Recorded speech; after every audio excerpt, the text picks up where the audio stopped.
Ahibati fillah, tiada masa, tiada zaman kecuali yang sesudahnya akan lebih buruk daripada yang sebelumnya. Kita pernah dengar hadis itu. Ma min zamanin illa walladhi ba'dahu syarrun min. Sampai kita berjumpa dengan Allah Azza wa Jalla.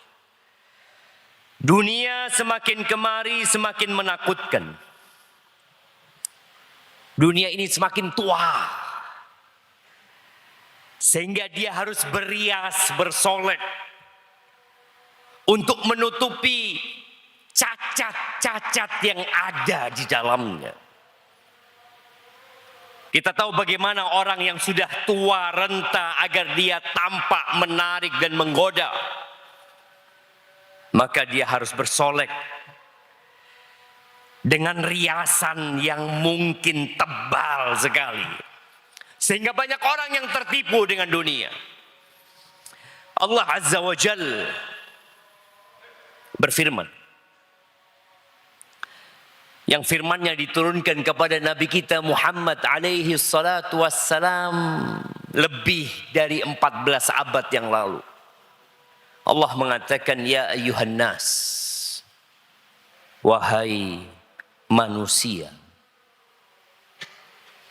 Allah memanggil seluruh manusia, yang mukmin dan yang kafir, yang tua dan yang muda, yang pria dan wanita.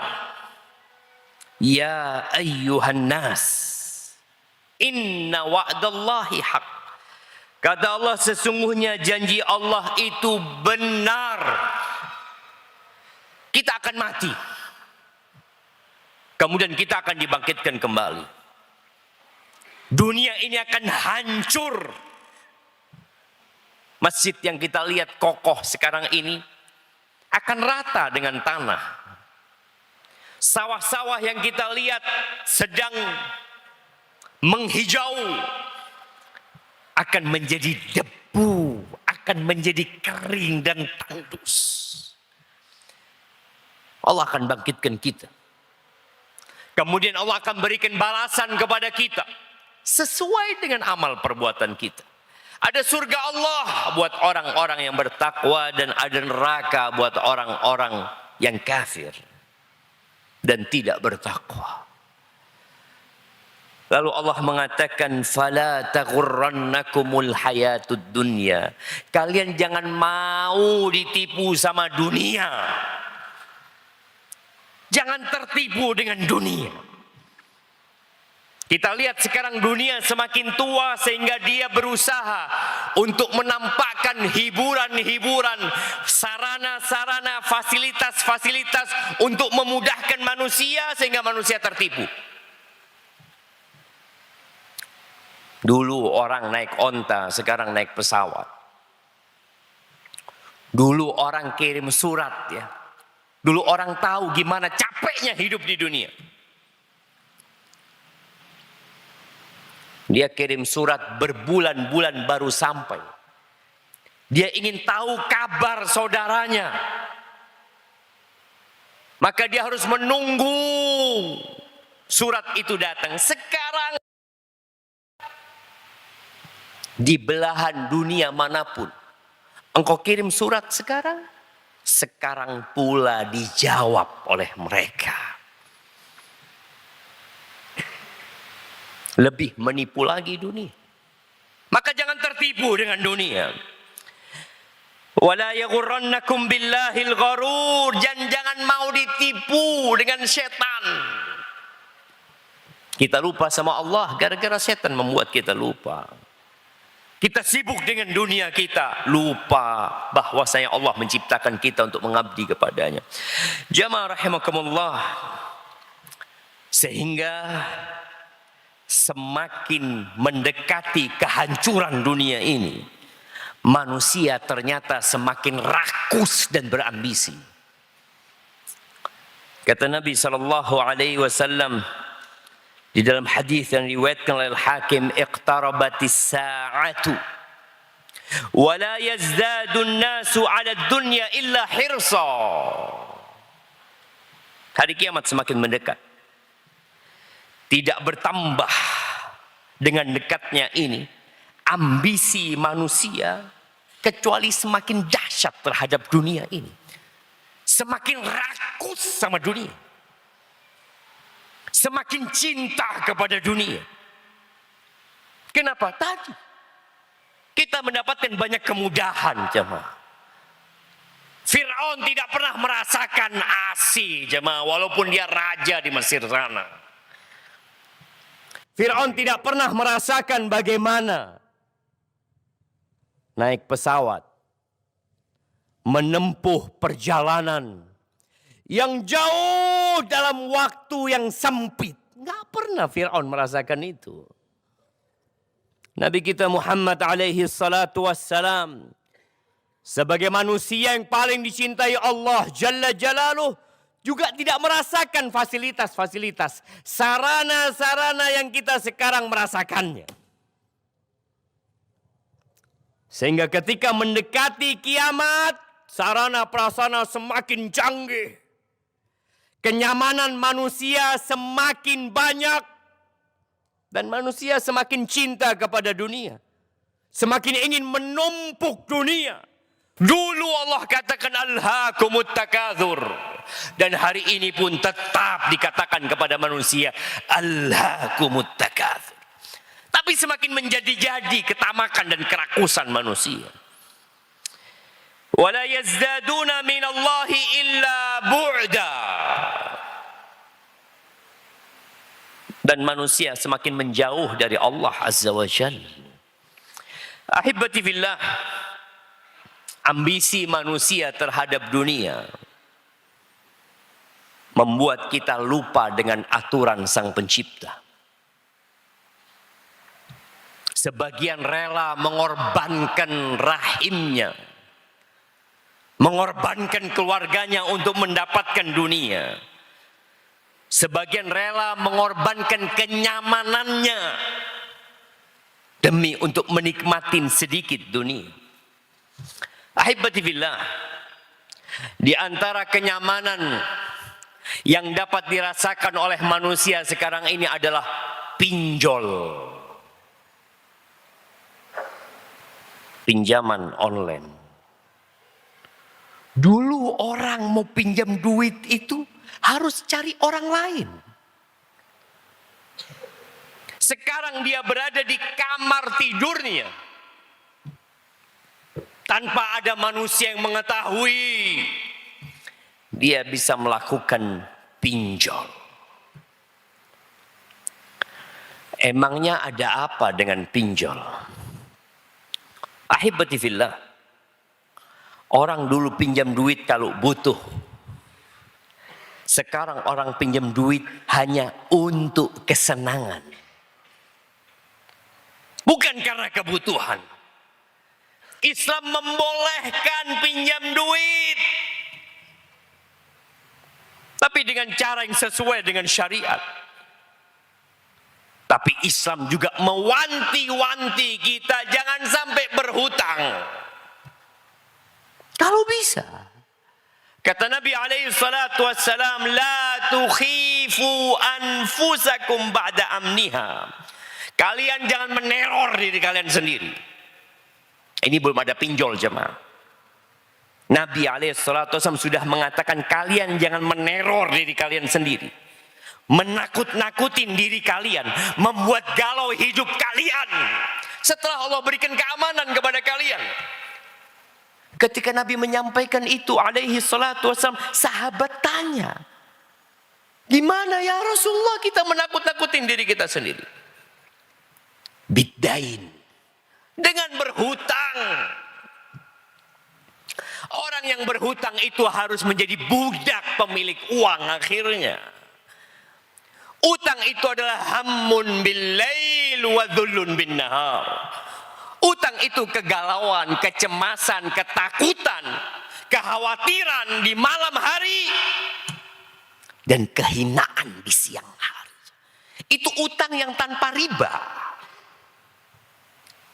membuat kita takut. Nggak enak. Sedangkan sekarang orang jamaah semuanya dengan berhutang. Dan kita lihat ya, pedagang-pedagang besar, bagaimana dia menjajakan dagangannya. Dengan cara membuat orang itu berhutang. Engkau nggak punya uang beli mobil, bisa 5 juta engkau punya mobil. Engkau nggak punya uang untuk beli motor, 500.000, bawa tuh motor ke rumahmu. Mereka berikan penawaran-penawaran agar kita meneror diri kita sendiri. Menakut-nakutin diri kita sendiri. Padahal engkau nggak butuh.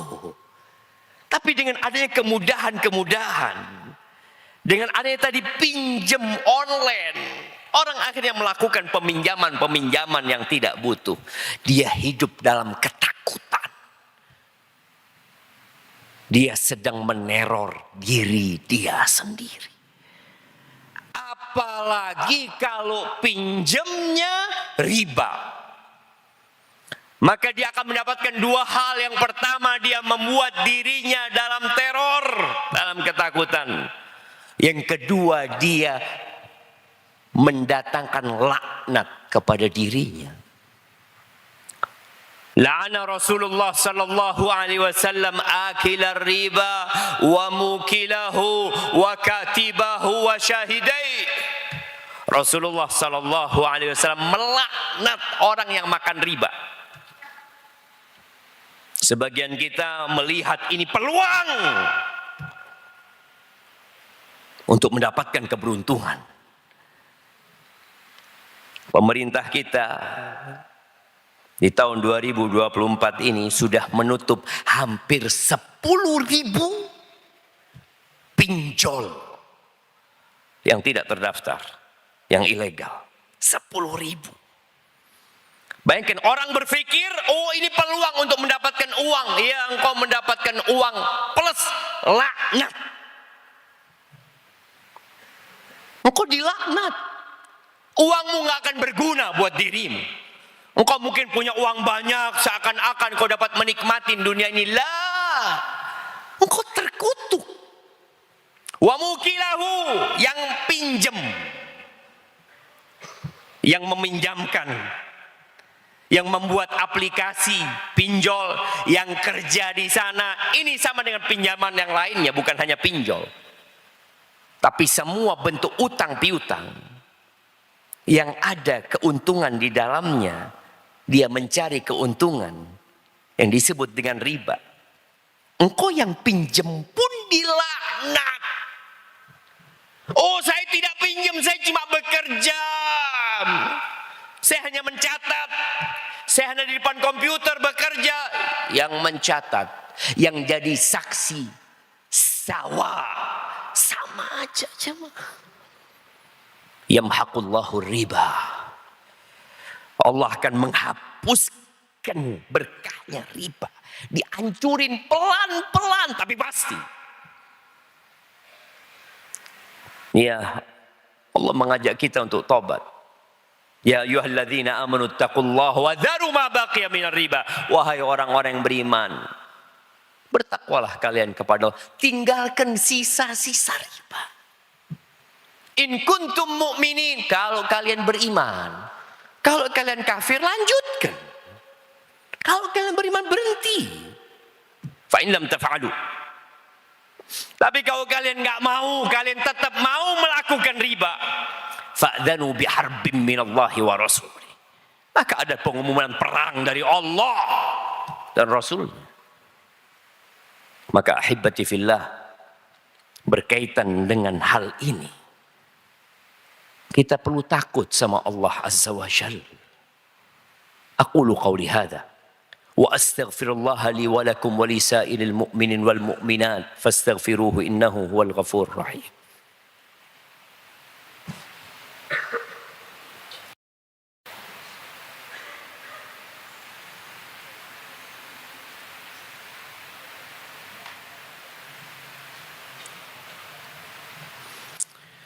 Alhamdulillahi Rabbil Alamin. Wa bihi nasta'in ala umuri dunya wad din. Wassalatu wassalamu ala sayyidil mursalin wa imamil muttaqin qaidil ghurril muhajjalin sayyidina wa maulana Muhammadin wa ala alihi wa ashabi ajma'in, amma ba'd. Jamaah rahimakumullah, seorang yang berhutang kemudian dia tidak dapat melunasi hutangnya, di dunia dia akan hidup dalam ketakutan. Ketika dia mati, maka ruhnya akan bergantung dengan hutangnya. Orang yang mati syahid, mati di medan perang, kemudian dia dihidupkan kembali, kemudian dia perang sampai tewas di jalan Allah, kemudian dia perang kembali sampai tewas di jalan Allah, tapi dia masih punya utang, nggak diampuni jemaah. Nggak main-main urusan hutang. Jangan bermudah-mudahan berhutang. Engkau mau bisnis, cukupkan dengan apa yang kau miliki. Kalau harus berhutang, maka minta tolonglah sama Allah dan niatkan untuk melunasi. Dan bagi yang hari ini masih terlilit hutang dan hutangnya riba, bertobatlah kepada Allah Azza wa Jalla. Memohonlah kepada Allah agar diampuni dosanya. Sesali perbuatanmu, tinggalkan dan niat untuk tidak mengulangi. Lalu lunasi utang. Nggak mampu melunasi utang. Mungkin engkau dulu salah niat. Perbaiki niatmu. Kencangkan sarungmu. Orang yang benar-benar niat mau bayar utang, kadangkala dia harus berpuasa Senin Kemis. Kadangkala dia harus berpuasa Daud, mengurangi makan untuk melunasi hutangnya. Karena hutang ini akan dibawa mati oleh dia. Kemudian berdoa dengan doa yang diajarkan Nabi alaihi salatu wassalam, yang semoga dengan doa itu Allah lunasi hutang kita. Allahumma kfini bihalalika an haramik wa aghnini bifadlika amman siwak. Allahumma kfini bihalalika an haramik wa aghnini bifadlika amman siwak. Ya Allah, cukupkan aku dengan yang halal dari Engkau, sehingga aku tidak terjebak dalam yang haram. Dan karuniakan kepada aku dari karuniamu ya Allah, sehingga aku nggak butuh sama manusia. Allahumma kfini bihalalika an haramik wa aghnini bifadlika amman siwak. Ali bin Abi Thalib mengajarkan doa ini kepada seseorang yang dia ingin membebaskan dirinya dan dia tidak mampu untuk melunasi hal itu. Kata Ali, aku dapat amalan ini dari Rasul sallallahu alaihi wasallam. Kalau engkau punya hutang sebesar gunung Thabir, Allah akan lunasi. Baca sekali, belum lunas. 2 kali, belum lunas. 3 kali, belum lunas. Terus engkau minta sama Allah Azza wa Jalla. Ketuk pintu Allah sekali, 2 kali, 100 kali, 1000 kali, 100.000 kali kau minta sama Allah Azza wa Jalla. Allah tidak pernah ingkar janji. Tapi kita harus buktikan kalau kita benar-benar bergantung hanya kepada Allah Azza wa Jalla.